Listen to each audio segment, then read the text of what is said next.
यन्माया वशवर्ति विश्वमखिलं ब्रह्मादिदेवासुरा यत्सत्पादमृषेव भाति सकलं रज्जौ यथा हेर्भ्रमा यत्पादप्लवमेकमेवैभवाम्बोधेति तीर्षावतां वन्देऽहं तमशेषकारणपरं रामाख्यमीशं हरिम् यस्माद् विश्वमुदेति येन च पुनः सञ्जीव्यते स्वात्मना यत्रैव लयमेति बुद्बुदैव पारे महासागरे सच्चित् सौख्य बभुष्यनन्तमयिमान्यद्वैत तत्त्वे परे नित्यं मे रमतां मनोतिरमणे कृष्णे तवा शङ्करे हे जिह्वे रससारज्ञे सर्वदा मधुरप्रिये नारायणाख्यपीयूषं पिब जिह्वे निरन्तरम् कृष्णाय वासुदेवाय हरये परमात्मने प्रणतक्लेशनाशाय गोविन्दाय नमो नमः। अचतुर्वदनो ब्रह्मा दिवाउरपरो हरि अवाललोचन शम्भुर्भगवन् बादरायणिः मूकं करोति वाचालं पङ्गुं लङ्घयते गिरिं यत्कृपातमहं वन्दे परमानन्दमाधवम्। कथा प्रारंभ होता है सुनु वीर हनुमान राम लक्ष्मण जानकी ले सदा गरुण कल्याण परमात्मने नमः।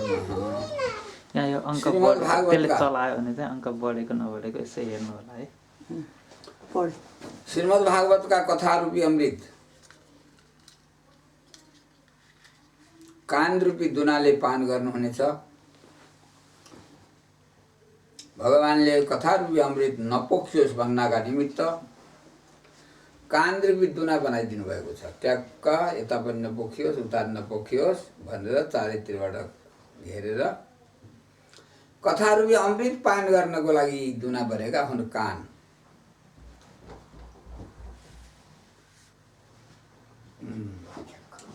ब्रह्म अनुभवको लागि, आत्मा अनुभवको लागि, तत्त्व ज्ञानको लागि चित्त शान्त गर्नुपर्छ। चित्त शान्त गर्न पुण्य बढाउनु पर्छ। पुण्य बढाउन भगवानमा अनन्य भक्ति गरेर भगवानको आराधना उपासना गर्नुपर्छ। पहिले मल्लोस हटाउनु, त्यसपछि विक्षेप दोष हटाउनु, त्यसपछि गएर आवरण दोष हटाउनु। यस प्रकार आफ्नो नित्य चैतन्य स्वरूप आत्माको साक्षात्कार हुन्छ। आफ्नो हृदय रूपी कमलमा भगवान व्यक्त भइबस्छ। त्यसैले आज तेस्रो दिनका श्रीमद् भागवतका कथा रूपी अमृत एकाग्र चित्त भइकन श्रवण गर्नुहुनेछ। विदुर र मैत्रेयको संवाद चलिरहेको छ। विदुरजीलाई मैत्रेयले ब्रह्माजीले गरेको सम्पूर्ण सृष्टिको वर्णन गरिसक्नु भएको छ। ब्रह्माजीले फेरि पनि पुनः पुनः सृष्टि गर्ने संकल्प गर्नुभयो। सृष्टि गर्ने संकल्प भयो कि परमात्माको अनुग्रह भयो। पूर्व पश्चिम उत्तर दक्षिण चार मुखबाट चार वेदको उत्पत्ति भयो। ऋग्वेद, यजुर्वेद, सामवेद, अथर्ववेद। त्यसपछि षड्ज, ऋषभादि सप्त स्वर र उष्णिक छन्द यस्तै प्रकारले उहाँको मानसिक सृष्टि फैलिँदै गएको छ। ब्रह्माजीले पहिलो शरीर त्यागेर दोस्रो शरीर ग्रहण गरेपछि उहाँका अङ्ग प्रत्यङ्गबाट मरीचि आदि ऋषिहरू, सनक आदि मरीच आदि राजर्षिहरू, सनक आदि ऋषिहरू, नारद आदि पनि उत्पन्न हुनुभएको छ। यी सबै मानसिक सृष्टिबाट पनि ब्रह्माजीलाई के अनुभव भयो भने यो मेरो सृष्टि अझ व्यवस्थित हुन सकेको छैन। सृष्ट्वा पुराणी विविधान्यजयात्मशक्त्या वृक्षान् सरीसृप पशून् खगदं समस्यान् तै तै अतुष्ट हृदय पुरुषं विधाय ब्रह्मावलोकधिषणम् उदमापदेवः। ब्रह्मलाई साक्षात्कार गर्ने, आत्मतत्त्वको ज्ञान गर्ने त्यस्तो बुद्धि भएको प्राणीको सृष्टि नगरिकन ब्रह्माजीलाई सन्तुष्टि भएन। त्यसपछि ब्रह्माजीले सम्पूर्ण सृष्टि गर्दै जानुभयो। अन्त्यमा गएर सृष्टिको सफलताको बारेमा विचार गरिरहनु भएको थियो। ब्रह्माजीको दाहिनेतिरबाट स्वयम्भू मनु र देउरेतिरबाट सतरूपा उत्पन्न हुनुभयो। स्वयम्भू मनु, आद्यो स्वयम्भू मनु, 14 मनु मध्ये पहिलो स्वयम्भू मनु हुन्छ।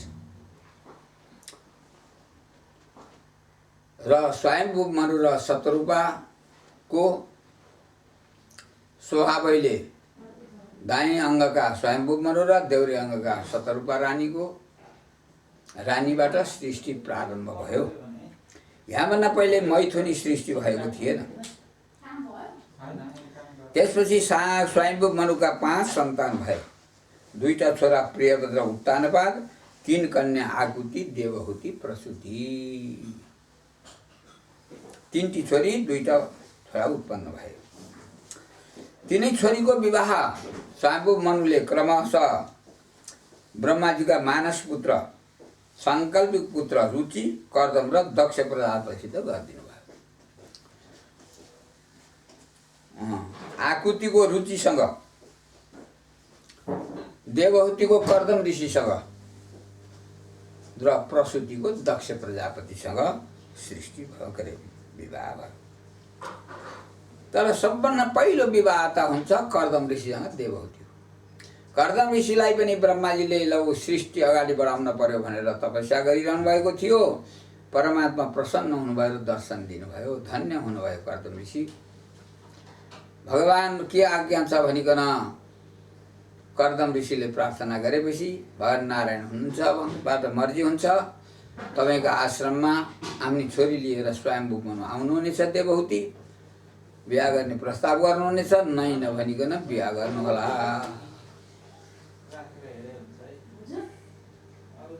कर्दम ऋषि भन्नुहुन्छ, अहिले त म 2 खुट्टे छु, बिहा गरेपछि 4 खुट्टे हुन्छ। पशु भयो। छोराछोरी भयो भने झन् भमरो, सडपद भनेको 6वटा खुट्टा भने भमरो भइएला। त्यसपछि अरिङ्गाल हुन्छ नि, खुट्टै खुट्टा। मलाई यस्तो जन्जालमा किन फसाइ बक्सिन्छ प्रभु भन्दाखेरि यो फसाउने होइन। धन्य गृहस्थाश्रम। हजुरको गृहस्थाश्रम एकदम आदर्श हुनेछ। हजुरको गृहस्थाश्रम धन्य हुनेछ। शास्त्रकार भन्नुहुन्छ, कस्तो गृहस्थाश्रम भन्नुहुन्छ? सानन्दम सदनम सुतास्तु सुदीय कान्ता प्रियालापिनिः इच्छा पूर्ति धनम स्वयोषितिरति स्वाज्ञा परा सेवका आतिथ्यम शिव पूजनम प्रतिदिनम मिष्टान्नपानम गृहे साधो संगम उपासते च सततम धन्यो गृहस्थाश्रमः। अब धन्य घरमा आनन्द होस्। छोरा सुबुद्धि सुमति भएका हुन्, सन्तति। श्रीमती पनि मधुर भाषिणी हुन्, सत्य भाषिणी, मधुर भाषिणी। स्वाज्ञा परा सेवका, सेवकहरू आज्ञामा चल्नेवाला हुन्। अतिथिको सत्कार भइराखोस्। शिव पूजनम प्रतिदिनम, शिवजीको आराधना पूजा अर्चना भइराखोस्। विद्या दिने शिवजी हुनुहुन्छ। विद्या काम, विद्या चाहिने शिवजीको आराधना गरौँ। मिष्टान्न पानम गृहे, मिठो चोखो भोग लागोस्, भगवानमा प्रसाद बाँडियोस्। त्यो भन्दा नि सबैभन्दा ठुलो गृहस्थाश्रमलाई धन्य गर्नु हो। साधु सङ्गम उपासते च सततम, साधु सज्जन महापुरुषको सत्सङ्ग चलिराखोस् समय समयमा। नत्र भनियो नि, मिठो तरकारी बनाउँछु भन्दा नुन हाल्न बिर्से जस्तो हुन्छ। सबै थोक छ, केही कुराको कमी छैन।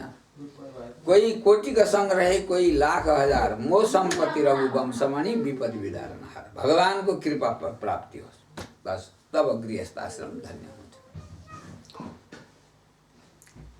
त्यस कारणले तपाईँको गृहस्थाश्रम सुतास्तु सुदीय भनिएको छ। मै हजुरको छोरो भएर अवतार लिनेछु, भगवानको मर्जी हो। धन्य धन्य हुनुभयो कर्दम ऋषि। गदगद हुनुभयो। ओ शरणागत भइकन पाउमा पर्ने बित्तिकै भगवान् अन्तर्ध्यान हुनुभयो। आफ्नो नित्य कर्ममा संलग्न हुनुभएको थियो। त्यसको 2-4 दिनपछि स्वयम्भू मनु सतुरपारायणलाई नि साथमा लिएर आफ्नी छोरी देवभूतिलाई लिएर तपोवनमा पाल्नुभयो।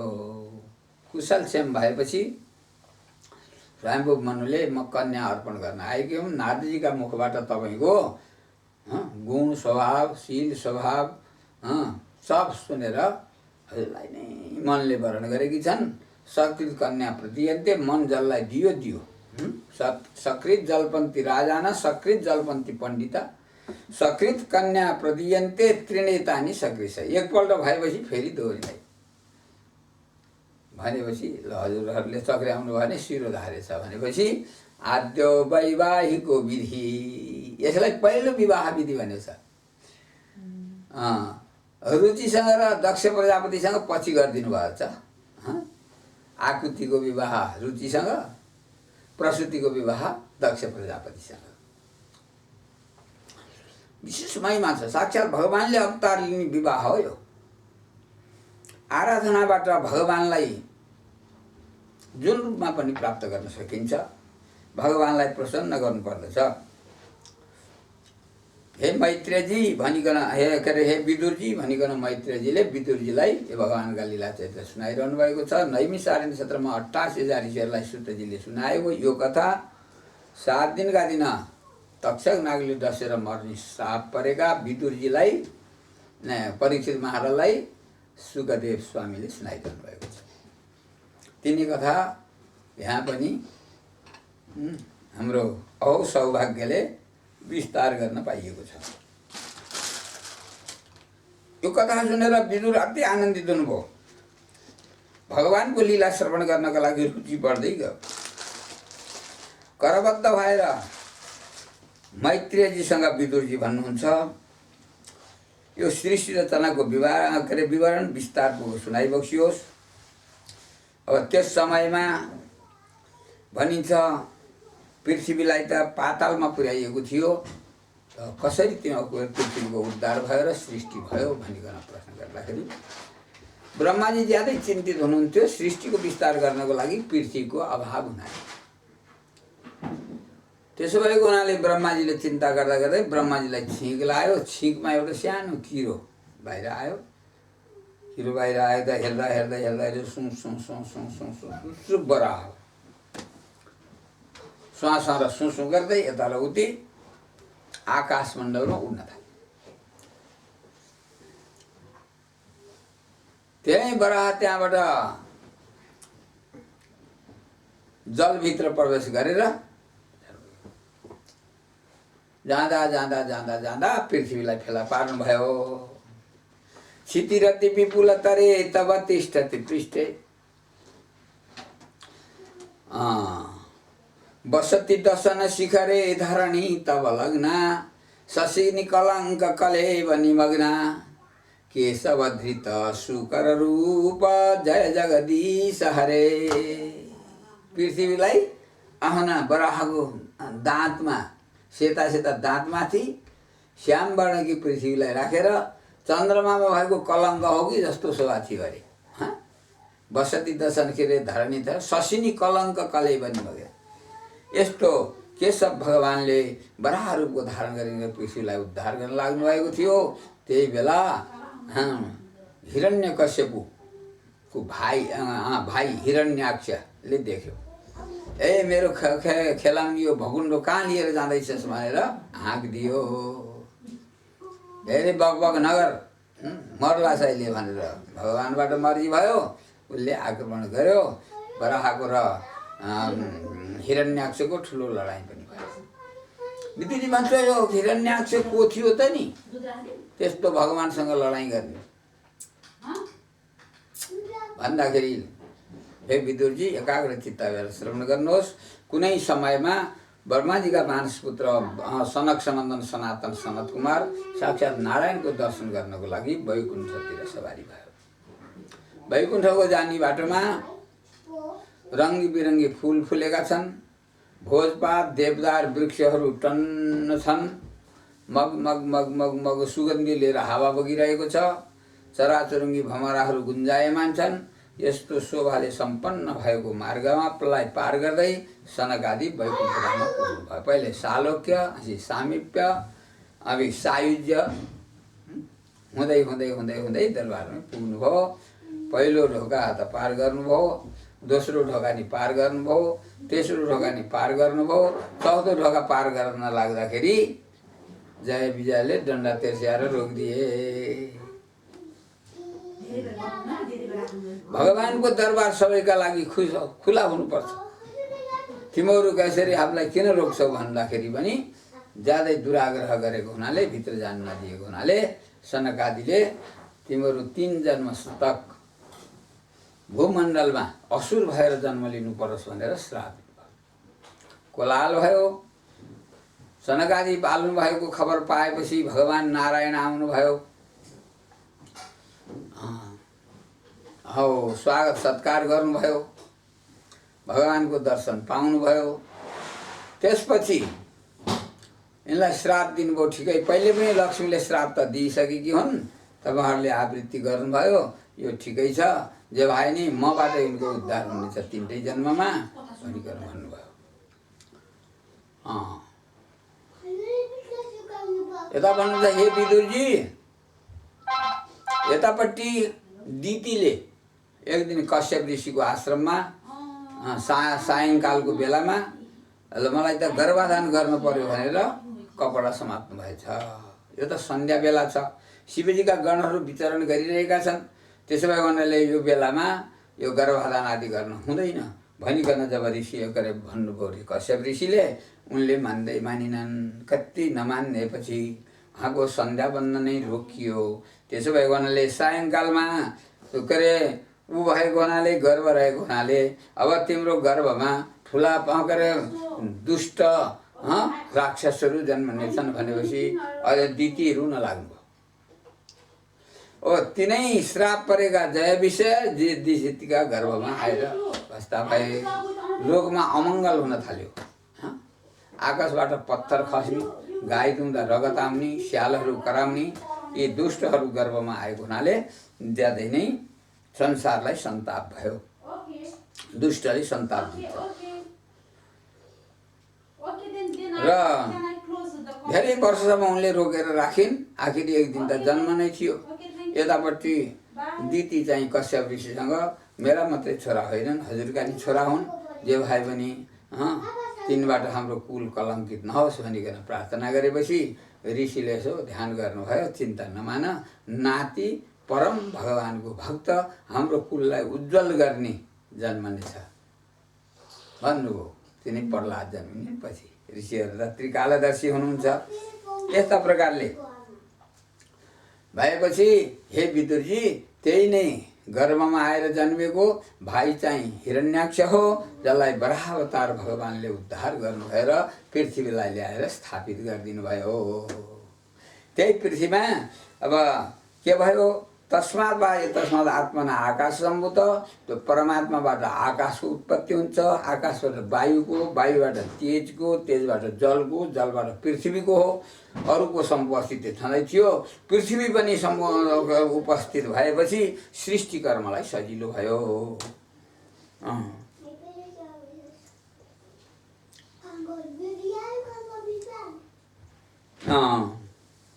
अब सृष्टि कर्म गर्नको निमित्त अति सुलभ भयो।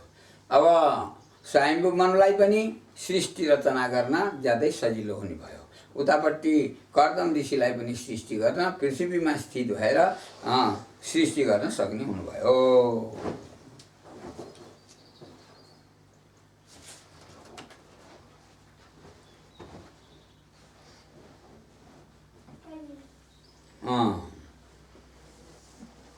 यस्तै प्रकारले हिरण्यकश्यपले पनि ठुलो तपस्या गर्यो। भाइ मरेपछि आमाले ज्यादै पुत्र शोकले विलाप गर्ने, विलाप गरेपछि केही सम्झाउँदाखेरि पनि दिदीलाई सम्झाउन नसकेको हुनाले अन्त्यमा एउटा कथा भनेको छ। हिरण्यकश्यपले हिरण्याक्ष आफ्नो भाइको मृत्युको शोकमा परेकी आमालाई बुझाउनको लागि, हेर्नुहोस् आमा, कुनै समयमा एउटा राजाका छोरो मरेछ अरे। हाम्रो पुत्र शोकमा परेका ती रानीहरू त्यो मरेको बच्चालाई समातेर त्यसलाई सतीगति गर्न पनि लान दिइन्छ। त्यो नदिँदाखेरि अब त त्यो मरेको लास त गनाउने भयो, दुर्गन्धी फैलन थाल्यो। त्यही बेला कसैले सम्झन नमानेका बेलामा एउटा ब्राह्मणको बटुकको रूप लिएर धर्मराज आउनुभयो। त्यहाँ फुटु आएर किन रोएका छौ, कहिलेसम्म रोयो भने यो फेरि बिउतन्छ भने झस्याङ्ग भएछन् तिनीहरू। हेर म सानै टुक्रो भएको बाँचेकै छु। रक्षितम रक्षति दैव रक्षितम, दैवले रक्षा गरेको छ भने कसैले रक्षा नगरे पनि बाँच्छ, दैवले रक्षा गरेको छैन भने जति रक्षा गरे पनि मर्छ। जीवत्यनाथोपि बनेपछि त घोर जङ्गलमा छोडेको जीव पनि बाँचेको हुन्छ। कृत प्रयत्न गृह विनश्यति, अति प्रयत्न गरेर डाक्टरहरूका माझमा राखेर दबाईहरू तम तयार राख्यो भने मर्छ। आयु क्षीण भयो भने स्वर्गका वैद्य अश्विनी गर्न आए पनि त्यसलाई बचाउन सक्दैन। त्यो यो बिलाप गर्नु रुनु कराउनु व्यर्थ हो भनिकन त्यो सानो बच्चाले भनेपछि बल्ल उनीहरूले बच्चा लासलाई लान दिए। त्यसो भएको हुनाले आमा यो भाइ नि वीरतापूर्वक मेरो भाइ परम गति पाएको छ, यसमा बिलाप नगर्नुहोस् भनेपछि दिदीको चित्त बुझ्यो बल्ल। यस्तो छ। त्यसपछि उतापट्टि तपस्या गरेको हिरण्यकश्यपुले ज्यादै बलिष्ठ भएर स्वर्गमा आक्रमण गर्नुभयो। स्वर्गमा ऊ पनि बलिष्ठ भयो। तीन त्रिलोक 14 भुवन सर्वत्र जित्छु भनेर ऊ पनि लागेको छ। अब यस्ता प्रकारले विदुरजीले फेरि मैत्रेयसँग सोध्नुहुन्छ। अब यस्ता प्रकारले पृथ्वीको उद्धार भएपछि कस्ता प्रकारले सृष्टि अगाडि बढ्यो त्यो पनि विस्तार गरी बक्सियोस् भन्नुहुन्छ। यतापट्टि परीक्षित महाराजलाई सुखदेव स्वामी भन्नुहुन्छ, वराह अवतारको कथा बहुत रम्य छ, भगवानमा भक्ति बढाउने पुण्य बढाउने यस्तो कथा हो। र यतापट्टि कर्दम ऋषिले लिएर गएकी देवहूतिसँग स्वयम्भू मुनिले लिएर गएकी देवहूतिसँग कर्दम ऋषिको विवाह सुसम्पन्न भयो। आउनुभयो, खूब मनोयोग लगाएर देवहूतिले कर्दम ऋषिको सेवा शुश्रूषा गर्नुभयो। नित्य कर्ममा सब कुछ तयार गरिदिने, फूल चोखो जलहरू, पूजाका भाँडा संविधाहरू इत्यादि सम्पूर्ण चरुहरू ठिक पारिदिने सेवा गर्नुभयो। धेरै समयसम्म सेवा धर्म परम गहन हो, योगी नाम अप्यगम्य। सेवा धर्म यति गहन छ कि योगीहरूले नि त्यसको पार पाउनुहुन्न। त्यसो भएको हुनाले सेवाबाट सन्तुष्ट हुनुभयो कर्दम ऋषि र आफ्नो मनोयोगले सिद्धि प्राप्त गरेर एउटा दिव्य विमान प्रकट गर्नुभयो र देवहूतिलाई किनारमा लगेर तलाउमा स्नान गर्न डुबकी लगाउनु भन्नुभयो। डुबकी लगाएर बाहिर निस्कदाखेरि हजारौं सेवा गर्ने सेविकाहरू एकदम सुन्दरी गहना लत्ताहरूका साथमा प्रकट भए र कसैले पाउ दबाउने, कसैले कपाल कोर्दिने, अनेक प्रकारले पावकले सेवा शुश्रूषा गर्न लाए र दिव्य अलङ्कारहरूले अलङ्कृत गरेर कर्दम ऋषिको आज्ञा पाएपछि त्यही विमानमा देवहूतिलाई पनि राख्नुभयो कर्दम ऋषिले। अरू सबै सेविका चारैतिर घेरेर बसे र इच्छा कामगा भनेको जहाँ इच्छा भयो त्यहीँ पुग्ने विमान थियो। 3 त्रिलोक 14 भुवन कर्दम ऋषिले देवहूतिलाई घुमाइदिनु भयो र फेरि त्यही सरोवरमा आउनुभयो। आएपछि त्यही सेवा गर्ने आएका अदृश्य भए, सेविकाहरू अदृश्य भए। यतापट्टि कर्दम ऋषिबाट 7वटी कन्या भए, अझ 9वटी कन्या भए। अनसुया आदि उहाँ गरेको छोरी। यस्ता प्रकारले कन्या भइसके तर छोरा जन्मेका छैनन्। अब म त जान्छु तपोवनमा योगी नान्ते तनु त्यजाम, अन्त्यमा योगद्वारा शरीर त्याग्नुपर्छ भनेर जाने इच्छा गर्नुभएको थियो। देवहूति आँखा भौरी आँसु पारेर बुढी उम्लाले भैँमा कोतर्दै रुन लाग्नुभयो। त्यो देखेपछि ओहो झस्याङ्ग हुनुभयो कर्दम ऋषि। ए परमात्मा छोराको रूपमा आउँछु मर्ती भएको भनेर धैर्य दिलाउनु भयो र आफू पनि बस्नुभयो। त्यसपछि कुनै समयमा शुभ मुहुर्तमा गर्भ रह्यो, साक्षात् भगवान् आउनुभयो, देवताहरू आएरपट्टि गर्भको स्तुति गर्नुभयो, साक्षात् परमात्मा अवतरित हुनुभयो देवहूतिका उदरमा। 10औं महिनामा भगवानको आविर्भाव भयो। आविर्भाव भएपछि अनेक उत्सवहरू भए। अब देवताहरूले पुष्प वर्षा गरे। कपिलावतार भगवान् अब योग सहकार्य सांख्य शास्त्रको उपदेशका लागि तयार हुनुभयो। अब छोरो भएपछि आफ्नो पत्नी देवहूतिसँग आज्ञा लिइकन कपिल ऋषिको 3 पल्ट परिक्रमा गरेर छोराको आज्ञा लिएर आफ्नै उसलाई देवहूतिलाई छोराको जिम्मा लगाएर कर्दम ऋषि तपोवनतिर लाग्नुभयो। साधना गर्दै ब्रह्मरन्ध्रबाट प्राणलाई छोडेर परब्रह्ममा विलिन हुनुभयो। अगमत परब्रह्म लीनता, परब्रह्ममा विलिन भयो कर्दम ऋषि। यतापट्टि देवहूतिले जिज्ञासा गर्न लाग्नुभयो, हे विदुरजी,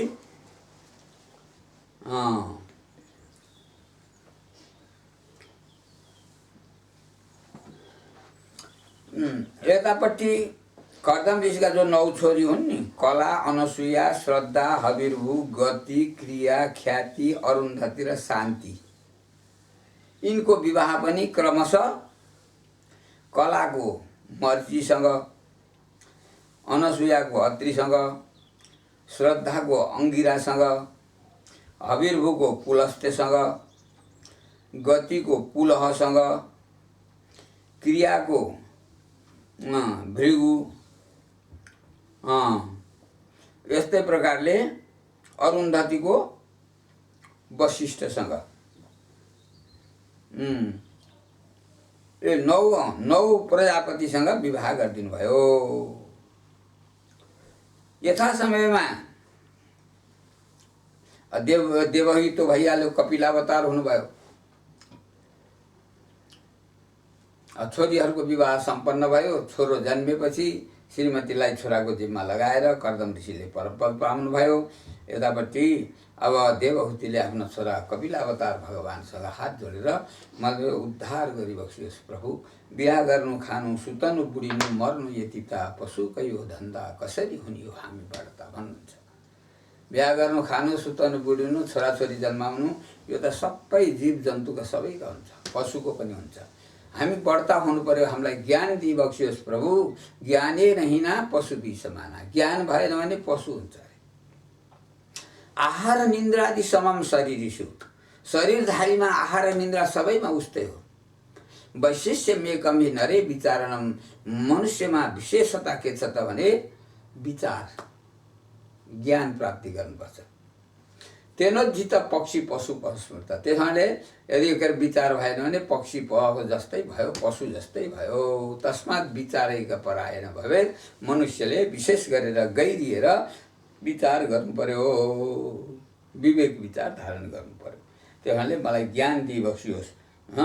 मैले हजुर जस्तो अनन्त ब्रह्माण्डको नायक अधिपतिलाई मैले गर्भमा कसरी धारण गर्न सके हुम्ला, यो हजुरकै कृपा हो प्रभु भनेर अनेक प्रकारले देवहूतिले कपिलावतार आफ्ना पुत्रसँग प्रार्थना गर्नुभयो। र देवहूतिका कल्याणका लागि देवहूतिका समक्ष भक्तियोगको प्रचार गर्नुभयो, उपदेश गर्नुभयो। भगवानले भन्नुहुन्छ, हे माता, जीवको बन्धन र मोक्षको कारण त मन नै हो। विषयतिर आसक्त भयो भने बन्धनमा पर्छ, निर्विषय भयो भने मुक्ति लाभ गर्छ। विषय वासना रूपी जङ्गलमा फस्यो भने 84 घुम्नु पर्छ। परमार्थतिर, ज्ञान गुणतिर, सत्सङ्गतिर लाग्यो भने त्यसको कल्याण हुन्छ। मन एव मनुष्याणाम कारणम बन्ध मोक्षयो, बन्धाय विषयासक्तम मुक्तै निर्विषयम मनाः।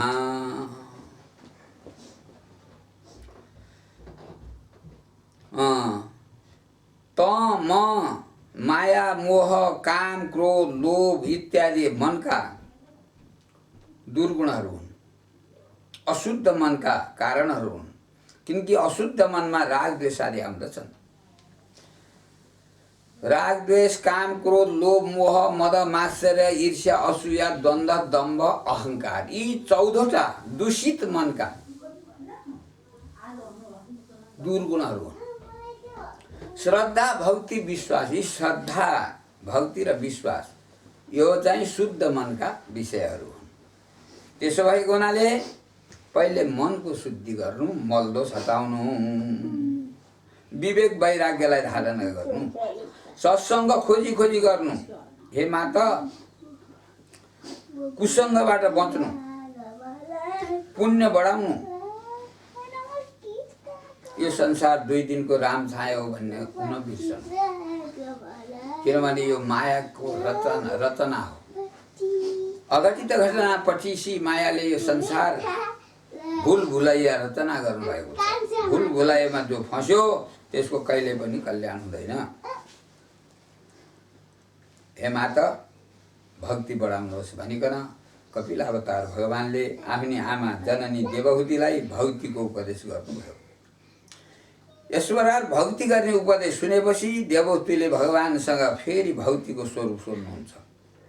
म मन्द बुद्धि भएको स्त्री हुँ, त्यसो भएले यो वास्तवमा भक्ति कस्तो हुन्छ, भक्तिको अर्थ के हो भनिकन अनेक प्रकारले शरणागत भएपछि भगवान भन्नुहुन्छ ज्ञानेन्द्रिय र कर्मेन्द्रिय यी दुईटै श्री हरिमा सहज वृत्ति नामले अहैतुकी भक्ति हुनुपर्दछ। ज्ञानेन्द्रिय कर्मेन्द्रियले जति पनि गरिन्छ भगवानमै अहैतुकी भक्तिका रूपमा अर्पण गर्नुपर्छ।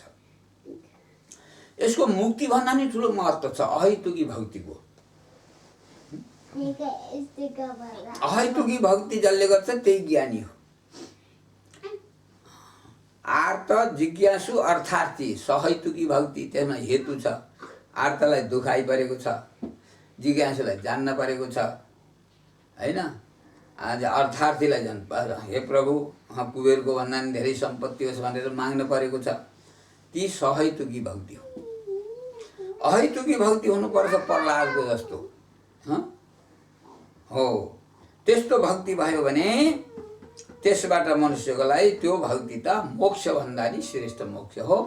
यसले त मोक्ष दिए पनि भगवानबाट ग्रहण गर्दैनन्। अहैतुकी भक्ति गर्नेले दियमानम नेच्छन्ति, दिए पनि लिँदैनन् अरे, मोक्ष दिए पनि लिँदैनन्। मुक्तिमा के अरे मोक्षमा स्वरूपको अनुभव प्रत्यक्ष हुँदैन, अपरोक्ष रूपले। यसमा जो छ आनन्दातिरेक भइरहेको छ, अवर्णीय आनन्दको अनुभूति भइरहेको छ। भगवानको भन्दा पनि भगवानको भक्तको ठुलो महिमा छ भन्नुहुन्छ। भगवानकै सगुण साकार रूप हो। सद्गुरु नै महात्मा हुनुहुन्छ। सद्गुरुमा सच्चा दिलले प्रसन्न मनले श्रद्धा धारण गरेदेखि मनुष्यलाई ठुलो लाभ हुन्छ। पहिलेका राजा कस्ता श्रद्धावान थिए, राजा जनक यस विषयमा उदाहरण हुनुहुन्छ। सद्गुरुलाई ईश्वरै ठानी सर्वस्व अर्पण गर्न तयार रहनुहुन्थ्यो। अत्यन्त गुरु भक्ति थियो। त्यसैले त संसारबाट मुक्त भए, विदेह भए, संसारबाट मुक्त भए। हो, आत्मपुराणमा यो कुरा विशेष विस्तार गरिएको छ। आत्मपुराणमा यो कुरा बताएको छ।